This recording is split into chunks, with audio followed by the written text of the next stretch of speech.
मलीर मां ख़बर ॾींदा आलू त गुलशन अदीद में हलंदड़ साल जो वॾे में वॾो धाड़ो इन वक़्तु हयो वियो जॾहिं 5 हथियारबंदनि सुबुह जो फजर महल घर नंबर C144 में दाख़िल थी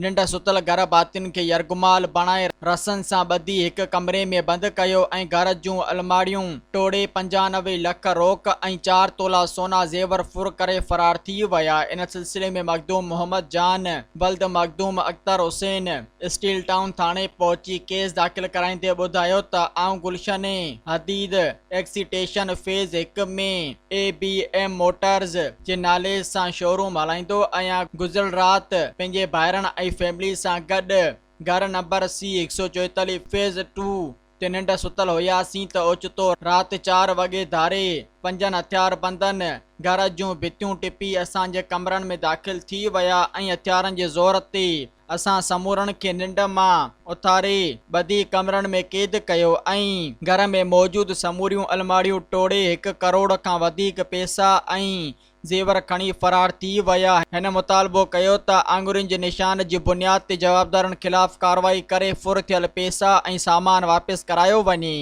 सब्सक्राइब कयो अवामी न्यूज़ HD खे ऐं ताज़ा तरीन ख़बरुनि लाइ ॾिसंदा रहो अवामी न्यूज़ HD।